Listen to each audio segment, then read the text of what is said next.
চিঙৰি থাকিলে নুশুনায় আমিতো সদায় তাত চিঙৰি থাকোঁ আমাৰ যিবিলাক অধিকাৰ যিবিলাক সাব্যস্ত কৰিব লাগে আমাৰ পৰিচয় আমাৰ ইতিহাস আমাৰ ভাষা কলা সংস্কৃতি ৰক্ষণাবেক্ষণৰ কাৰণে আমাৰ যিখন যুঁজ সেই যুঁজটো ৰক্ষা কৰিবলৈ যিটো সংগ্ৰাম কৰিছোঁ এই সংগ্ৰাম আজি দিল্লীলৈকে আদি প্ৰসাৰিত হৈছে নিখিল বড়ো ছাত্ৰ সন্থাৰ নেতৃত্বত যিহেতু আৰু আমি যেহেতু তৃতীয় বড়ো শান্তি চুক্তি 2020 চনৰ 27 জানুৱাৰী তাৰিখে যিখন চুক্তি হৈছিলে তৃতীয় বড়ো শান্তি চুক্তি বা বিটিআৰ চুক্তি এই চুক্তিৰ যিমান নেকি দফা আছে সেই দফাসমূহ সম্পূৰ্ণ কাৰ্যকৰী কৰিবৰ কাৰণে আমি ভাৰত চৰকাৰ আৰু অসম চৰকাৰক আমি দাবী জনাই আহিছোঁ কিন্তু অতিকে দুখ লগা কথা যেহেতু আমি এই চুক্তিৰ আধাৰত তৃতীয় বড়ো চুক্তিৰ আধাৰত যেহেতু বড়োসকলৰ আমি দুটাকে কাউন্সিল পাবলৈ সক্ষম হৈছিলোঁ এটা কাউন্সিল হৈছিলে বিটিআৰ আৰু বিটিআৰৰ বাহিৰত থকা 22খন জিলাত বসবাস কৰি থকা 10 লক্ষাধিক বড়ো জনসাধাৰণৰ অৰ্থনৈতিক সামাজিক শৈক্ষিকভাৱে আগবাঢ়িবৰ কাৰণে সামাজিকভাৱে আগবাঢ়িবৰ কাৰণে আমাৰ ভাষা কলা সংস্কৃতি আমাৰ পৰিচয় অক্ষুণ্ণ ৰাখিবৰ কাৰণে আমাক এটা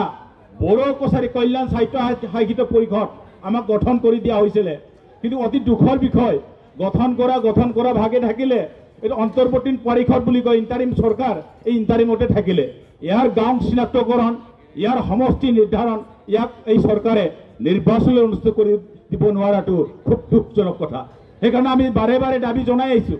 আমাৰ গাঁওসমূহ চিনাক্তকৰণ সম্পূৰ্ণভাৱে কৰিব লাগে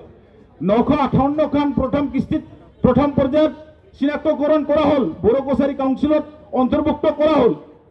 নটিফিকেশ্যন এটা দি পেলাই আৰু 162খন গাঁও আমি দিছিলোঁ নটিফাই কৰিবৰ কাৰণে আজিলৈকে হৈ উঠা নাই ইয়াৰ বাদেও গোৱালপাৰা সাউথ কামৰূপ আৰু বিভিন্ন জিলাত তিৱা অট'নমাছ কাউন্সিলৰ অন্তৰ্গত আৰু বহুতো গাঁও বড়ো গাঁও বাকী থাকি গ'ল গতিকে আমি স্পষ্টভাৱে চৰকাৰৰ ওচৰত দাবী জনাইছোঁ যে 2020 চনৰ 27 জানুৱাৰীৰ চুক্তিত যিবিলাক দফা আছে সেই দফাসমূহ সম্পূৰ্ণভাৱে কাৰ্যকৰী নোহোৱালৈকে আমি ক্ষান্ত হৈ নাথাকোঁ সেইটো আমি অসম চৰকাৰ আৰু ভাৰত চৰকাৰ আজি এই মঞ্চৰ পৰা দাবী জনাইছোঁ ইয়াৰ বাদে আমি আজি যে জাতি হিচাপে এইটো আমি প্ৰমাণ কৰিছোঁ জাতিক যদি আমি শক্তিশালী ৰূপত গঢ় দিবলৈ লাগিলে আমি ঐক্যবদ্ধ হ'বই লাগিব আজি এইটোৱে প্ৰমাণ কৰিছে নিখিল বড়ো ছাত্ৰ সন্থাৰ নেতৃত্বত যে যিমান নেকি আমাৰ বড়োসকলৰ মাজত যিমান নেকি আমাৰ জাতীয় সংগঠনসমূহ আছে বড়ো সাহিত্য সভাৰ পৰা আদি কৰি পেলাই সংযুক্ত বড়ো গণমঞ্চ বা UBPO আৰু NDFB আৰু আমাৰ হাৰিমু আফাদ যিমান নেকি বড়ো জাতীয় সংগঠন আছে আমি একত্ৰিতভাৱে ইয়াক আমাৰ যিবিলাক দাবী এই দাবীটো আমি উত্থাপন কৰিবৰ কাৰণে আৰু সাব্যস্ত কৰিবৰ কাৰণে আমি একগোট হৈছোঁ সেইটোৱে প্ৰমাণ কৰে যে জাতিটোৰ যদি কেতিয়াবা যদি অস্তিত্ব সংকটত ভোগে সদায় বড়ো জাতি একগোট হৈ আহিছে আৰু বড়ো জাতিটো শক্তিশালী কৰিবৰ কাৰণে আমি সদায় একগোট হৈ থাকিম সেইটোকে আমি আজিৰ মঞ্চৰ পৰা এইটো জনাইছোঁ ইয়াৰ বাদেও বিভিন্ন আমাৰ দাবী আছে বিটিআৰৰ বাহিৰত বিশেষকৈ আমি বিটিআৰৰ বাহিৰৰ 6 শিডিউলৰ বাহিৰৰ গতিকে আমি বাহিৰৰ কথাটো অলপ বেছিকৈ ক'ব লাগিব গতিকে আমি বড়ো কছাৰী কল্যাণ সাহিত্য সাহিত্য পৰিষদৰ কথাটো মই ক'লৈ কি পৰ্যায়ত আছে সেইটো বেবেৰেবাং এটা পৰ্যায়ত আছে আজিলৈকে সেইটো সম্পূৰ্ণ গঠন কৰি দিয়া নাই 5.2 দফা মতে অসম চৰকাৰ বিটিআৰ চৰকাৰ আৰু বড়ো কছাৰী কল্যাণ সাহিত্য সাহিত্য পৰিষদ বিটিআৰৰ বাহিৰত যিবিলাক বড়ো অধ্যুষিত অঞ্চল আছিলে সেই বড়ো অধ্যুষিত অঞ্চলসমূহত উন্নয়নৰ বিশেষভাৱে উন্নয়নৰ কাম কৰিব লাগিছিলে সেই দফাটো এক পৰ্যায়ে এটাও কাম আজি নকৰিলে অসম চৰকাৰে সেইটো আমাৰ কাৰণে খুব দুখজনক কথা গতিকে আমি দাবী জনাইছোঁ আৰু 2006 চনৰ বন অধিকাৰ আইন যিটো 5.3 দফাত আছে সম্পূৰ্ণৰূপে কাৰ্যকৰী হোৱা নাই বিভিন্ন জিলাত বিশেষকৈ ধেমাজি জিলাত বাকী আছে বিভিন্ন জিলাত এতিয়াও বাকী আছে সম্পূৰ্ণৰূপে কাৰ্যকৰী কৰা নাই ভাৰতবৰ্ষৰ কেতিয়াবা এইটো কাৰ্যকৰী কৰা হ'ল সেই আইনখন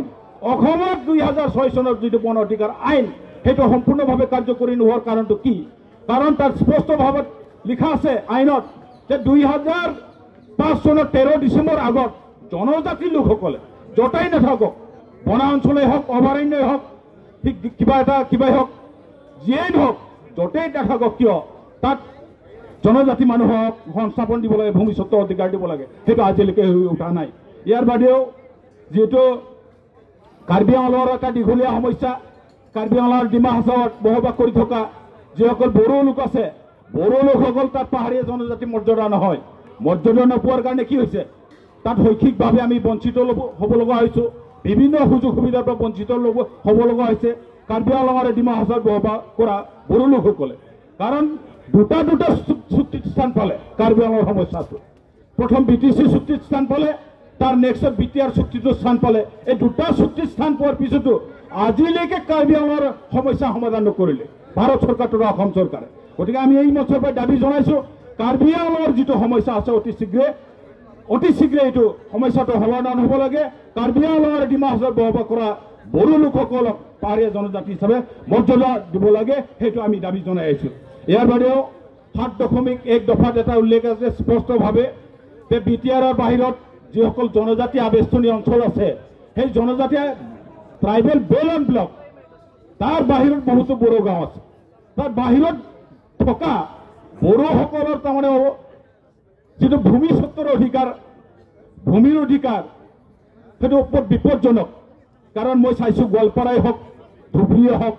বঙাইগাঁও হওক বা বিভিন্ন জিলাত, দৰং জিলাত থকা যিসকল BTRৰ বাহিৰত বা ট্ৰাইবেল বেল ব্লকৰ বাহিৰত বড়ো লোকসকল আছে, সেই জনজাতীয় মানুহসকল আছে, সেই জনজাতি মানুহৰ ভূমি লাহে লাহে অজনজাতীয় মানুহৰ বিশেষ শ্ৰেণীৰ মানুহৰ হাতত গুচি গৈ আছে। গতিকে সেইটো আমি ডিমাণ্ড দি আহিছিলোঁ যে জনজাতি আৱেষ্টনীৰ বাহিৰত থকা যিবিলাক ট্ৰাইবেল আছে, ট্ৰাইবেল গাঁও আছে, তেওঁলোকৰ ভূমিটো সুৰক্ষিত কৰিবৰ কাৰণে মাইক্ৰ' লেভেলত 2-3খন লগাই পেলাই এটা মাইক্ৰ' লেভেলত ব্লক বনাব লাগে। আৰু যদি সুকীয়াকৈ এখন বড়ো গাঁও আছে, সেইটো এটা ব্লক কৰি পেলাই এটা তাৰ ভূমি যাতে সুৰক্ষিত হয়, তাৰ জনজাতি মানুহসকল যদি সুৰক্ষিত হয়, তাৰ ব্যৱস্থা কৰিবৰ কাৰণে অসম চৰকাৰ তথা আমি ভাৰত চৰকাৰক দাবী জনাই আহিছিলোঁ, কিন্তু আজিলৈকে সেই উঠা নাই। গতিকে মই আৰু বেছি দীঘলীয়া নকওঁ, এই সংগ্ৰাম যিহেতু দীঘলীয়াকৈ চলিব, আৰু এই সংগ্ৰাম কিহৰ কাৰণে চলিব যে 2020 চনৰ 27 জানুৱাৰীৰ যিটো চুক্তি হৈছিলে, সেই চুক্তিৰ দফা সম্পূৰ্ণ কাৰ্যকৰী নোহোৱালৈকে সেইটো আন্দোলনটো চলি থাকিব। আৰু এই আন্দোলন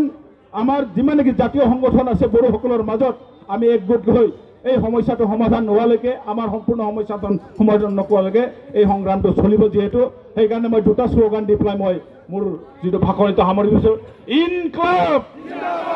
ইনকলাব ইনকলাব,